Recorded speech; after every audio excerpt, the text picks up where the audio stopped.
I won't dim my light for no one. Welcome back to the Multi-Passionate Mama podcast. Every week I want to bring you a little mini episode where I share something that's been on my mind, something that's really present for me. I love having guests, but sometimes I find that I have these quirky, fascinating ideas that I want to share. Let's dive in. Hey guys, this Minisode is a recording of a speech that I did for Toastmasters on Tuesday.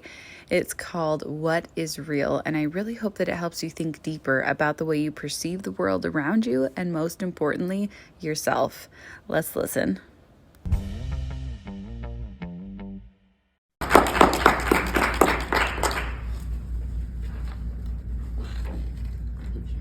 We're going to start with a little bit of word association. What is the first word that comes to your mind when you hear the word real? Genuine. Genuine? Mayonnaise.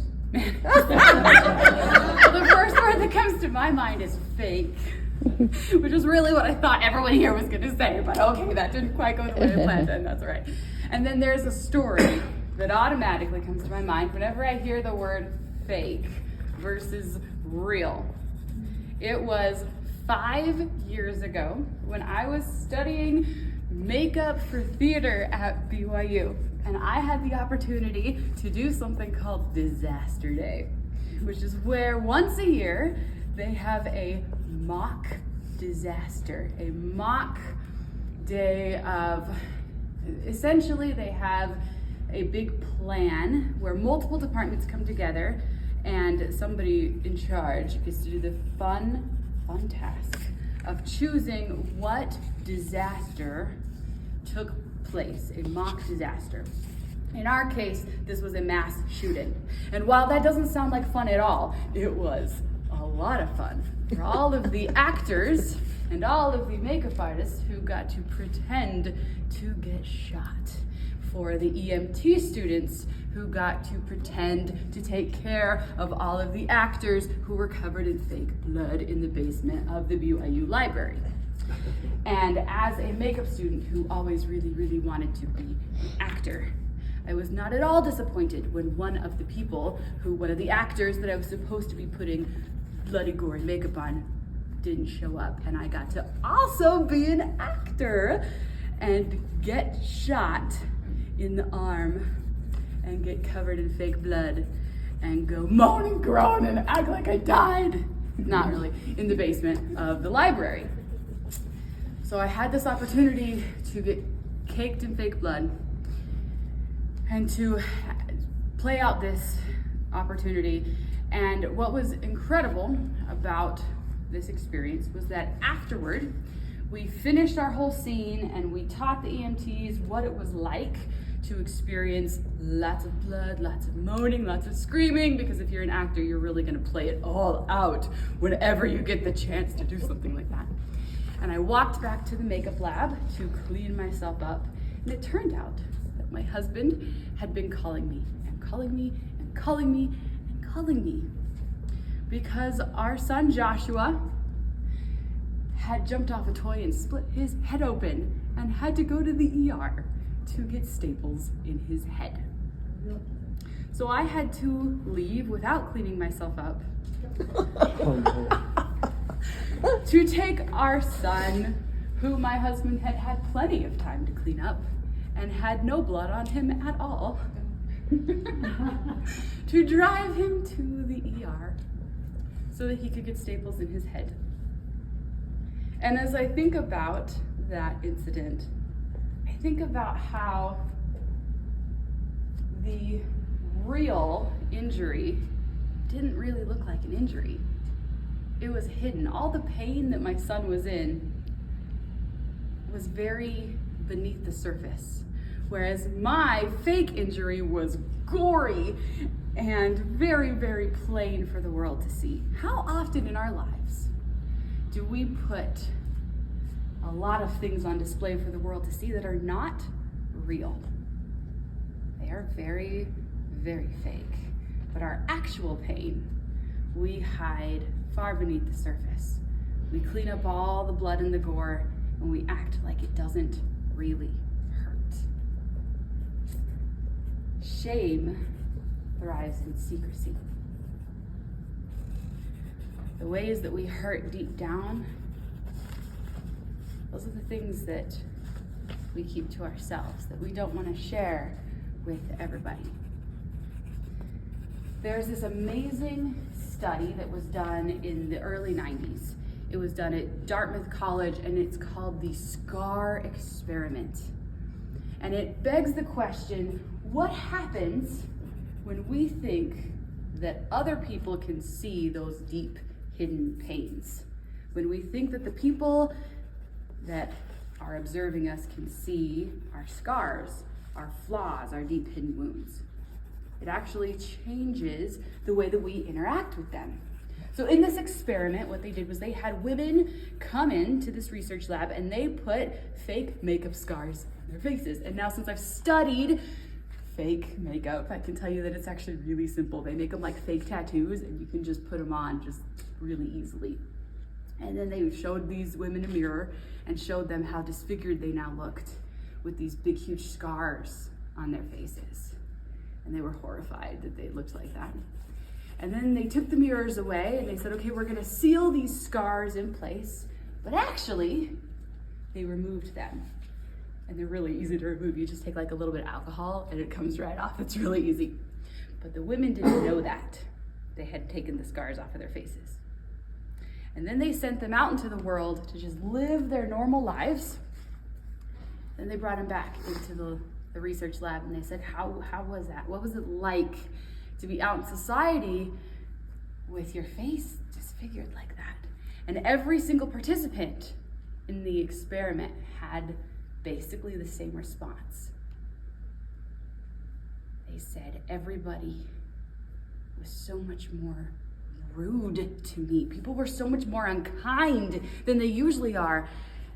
And everybody was staring right at my scar the whole time.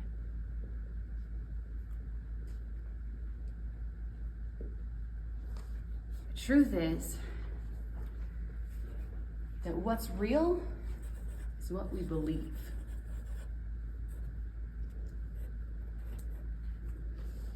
They say when we're telling kids about Santa Claus that believing is seeing and seeing is believing. It is the thoughts that we think about ourselves that we are then projecting out into the world. Now, I had this experience just recently that really proved this point and brought it right on home to me. I had the opportunity to submit a song I had written for people to listen to, and a lot of other people were submitting their songs. And I listened to all these other people's songs and they were amazing. They were so good. And I was like, oh, they're gonna hear my song. And I was worried about what they were gonna think about my song. And this was for a sync licensing company, which is where they put music into TV and advertisements. And I was really nervous and excited about this opportunity for these professionals to hear my song. And they listened to my song and they said, oh, it's so cute. What a fun song. It's so cute.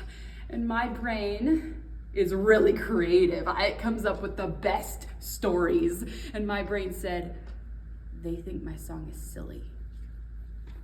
They think it's unprofessional. And for like 3 days, I told myself that story. They think my song is silly. They think it's unprofessional. They think I do not belong in this world. And then I went, wait a minute. They didn't say any of those words, did they?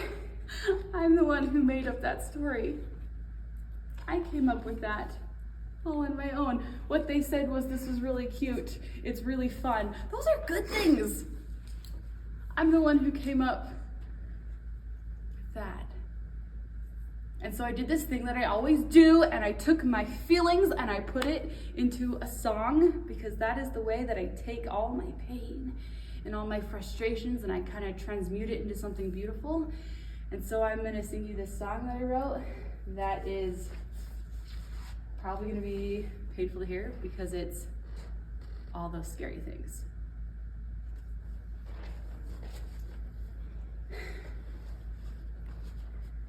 forgot to fight the voices in my head. They sounded like me, so I thought they were reality. Well, how am I supposed to know what is real, what isn't so?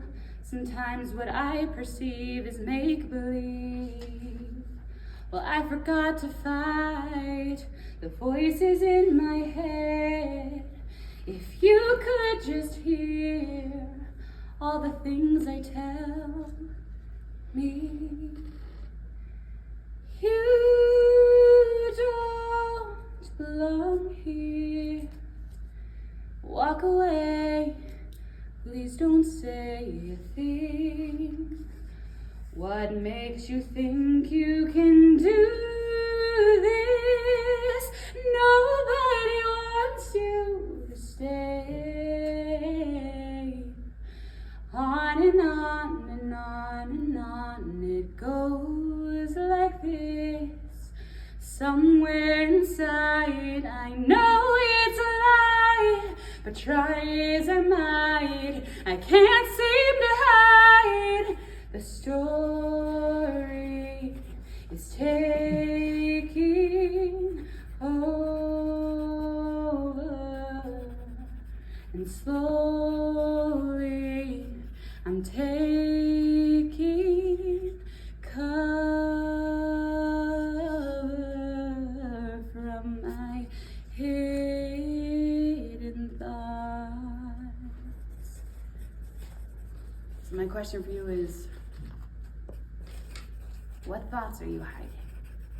And what stories are you telling yourself that are not real? Because what's real is what you believe.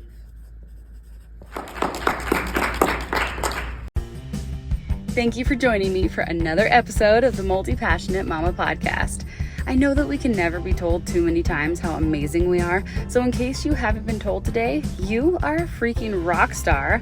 When you let yourself shine, you allow other people to take off their filters and shine brightly too.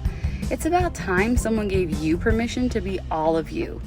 If you enjoyed this show, please leave me a review and hit that subscribe button. I know you want more of this. Sharing is caring. Let someone you love know how incredible they are by texting them the link to this episode. They will feel so good just knowing that you thought about them. Lastly, if you want to know more about my courses and coaching, be sure to check out my website for up-to-date details on everything I have available. It's caroleegarrison.com and the link is in the show notes. Always remember that you are a diamond. Don't let anyone dim your sparkle.